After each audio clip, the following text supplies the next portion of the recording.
Welcome to this week's edition of Three Healthcare Headlines You Need to Know in Tallahassee. Looking forward to recording this during our final week of this year's session. Yep.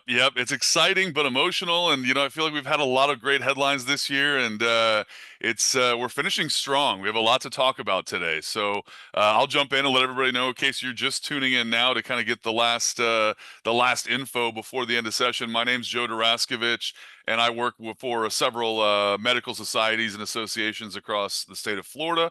And Fraser, go ahead and tell everybody who you are.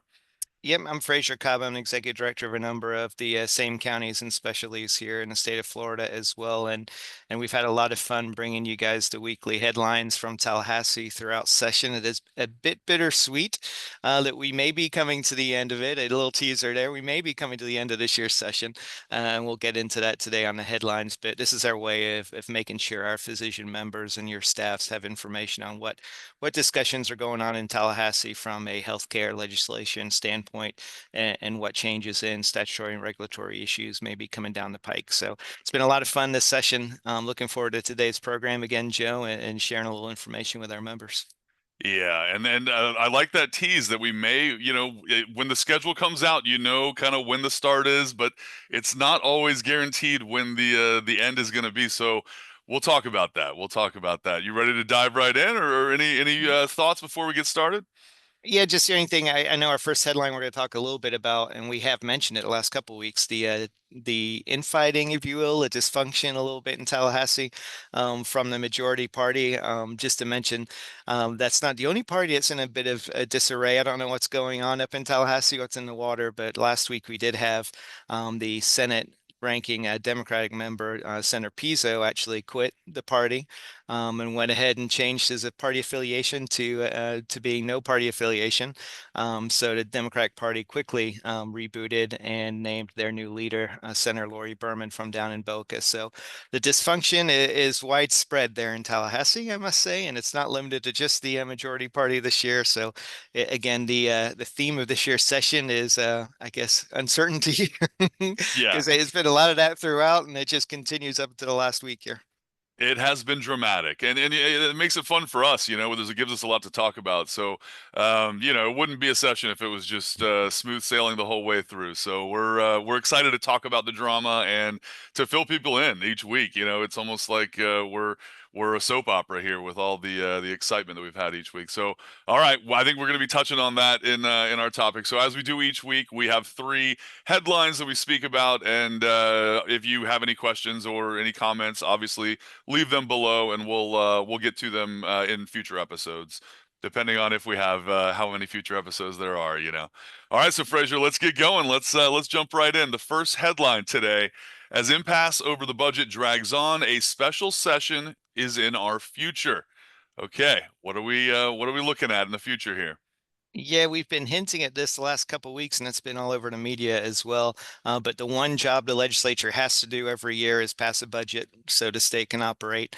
So that's the one thing that they really need to do before they leave Tallahassee, and they've struggled to get there. So the House and Senate have been throwing their top line numbers back and forth to each other. Supposedly they're on their seventh back and forth as far as just a top line amount they want to spend, let alone drilling deeper into all of the different programs and where they're going to be funded versus one year over the next.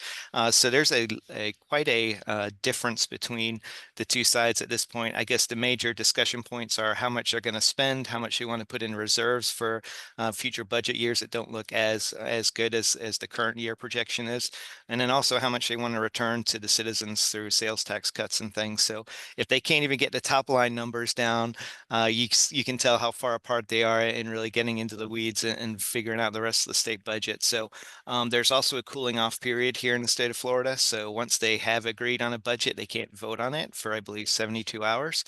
So you can see already we've kind of blown through the end of this week. So there is an expectation that a special session will be called at some point for them to come back and finish the budget work, since they've just run out of time to come to an agreement. Yeah, and you expect this budget negotiation to be more focused on the nitty-gritty details, kind of lower down in the the line items, but yeah, that doesn't sound good for a smooth finish if they're still kind of putting their heads together over those top line items in the budget. Yeah, and there's some accusations, at least the House leader has called the Senate some what chronic overspenders, I think is the phrase they used. But anyway, it's yeah, there's no end in sight to this budget impasse. Oh boy. Well, that sounds like something we'll be keeping an eye on it, and we'll let everyone know as things kind of as the smoke clears a little bit. We'll let everybody know what happens with those budget negotiations. Oh boy.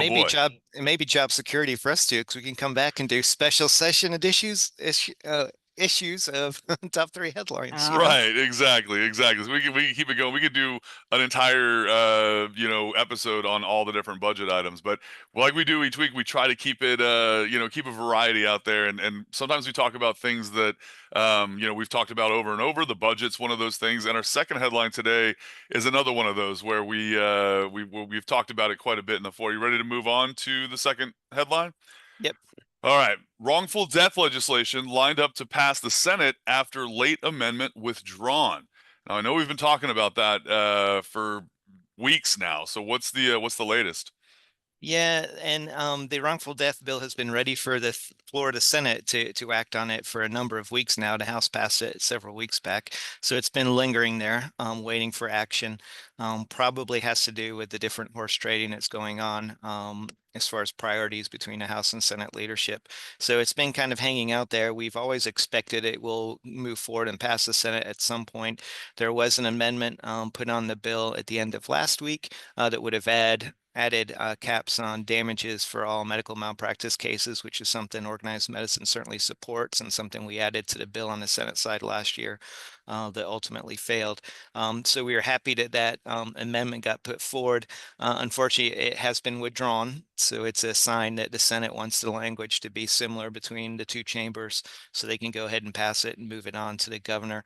Certainly, we remain opposed to the bill in the way it's currently structured. It does not provide any balance as far as if they are going to open up this pool of additional litigants into the system, allowing adult children and parents of adult children to sue for non-economic damages. We've been arguing there should be a countermeasure just to make sure that rates for med mal insurance don't just go through the roof and compromise access to care. So it looks like a clean bill is going to pass, and then our attention will turn to the governor.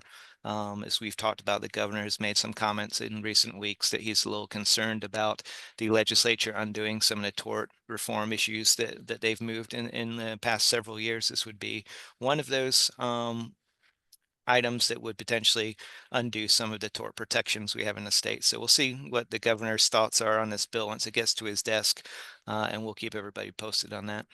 Yeah, and that's one of those that anytime, whether you're at an event where people are kind of talking about the legislature and everything, the doctors bring that up a lot. We definitely hear from a lot of the members of the societies that we work for, just wondering what the latest is. So that is the latest, and like you said, it's all eyes are going to be on the governor, if it makes it to his desk. So you never know until that signature is on the bill whether it's going to be law or not, right? Yeah, and stay tuned because timing comes into play, right? So once the bill is passed by both chambers, it can be sent to the governor either right away or they can sit on it for a number of weeks. And then the governor has a period of time once he officially receives it on his desk to sign it or let it become law without his signature or to veto it. So pay attention to your medical societies. We'll announce when the bill has passed, when it's been sent to the governor, so we know when the clock is ticking. And if our members want to do individual outreach to the governor's office at that point, we would encourage that.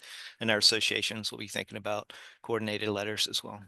Yeah, and that's a great point too. We've been talking in the recent weeks about kind of thanking some of the physicians who took time to go over there to Tallahassee this session and kind of making their voices be heard. If that's something you're interested in the future, next year, or anything like that, reach out to your individual society and we can help set that up and help get you in touch with the right people because obviously advocating for the things that physicians need is very important. So thank you to everyone who's chimed in this session and let us know if you have any questions on how you can get more involved going forward. Absolutely. All right, moving on to the third one. You ready for it? Yep. All right. This is timely as well. So Wednesday emerges as the key day for remaining physician issues still in play. So there's not much time left in the session. What's going on Wednesday? Yes, so both floors now are at the point where they're receiving bills from the other chamber and looking at that language the final time. Again, just to remind people, the language has to be exactly the same that passes the House and the Senate, so these bills get flip-flopped back and forth. So on Wednesday, you've got both the Senate and House in session. They've got long lists of bills looking at. But for physicians in particular, the wrongful death bill on the Senate we already talked about will be heard on Wednesday. You've got the electronic prescribing bill that we've been following, as well as patient access to medical records. And finally, the healthcare provider referrals. All three of those bills we've been working on trying to make the language as good as possible. We have concerns with each one of them.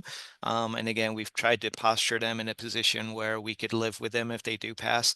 But again, the language is slightly different in different chambers. So we'll kind of see if they can all come together, agree on language, and get these things passed. Again, if they're over on the Senate and the Senate makes an amendment, they've got to bounce back to the House for them to consider that amendment as well. So again, the language has to align. So all eyes will be on the Florida House and Senate this week as they try to come to agreement on those bills. Again, we have been working behind the scenes with our partners at the Florida Medical Association and all the other specialty societies to make sure the language in all of those is as good as they can be if they do happen to pass. And again, we'll keep you posted on how they end up. Yeah, it's going to be an exciting finish. You talk about horse trading, and I'm thinking of a horse race where it's, photo finish kind of thing, where those guys must be scrambling over there in Tallahassee, trying to figure out exactly what's gonna get through and what's gonna be left on the table. Yeah. Yeah, so we're gonna keep a close eye on that as the final seconds tick on the clock. Any last thoughts from you as we move on here?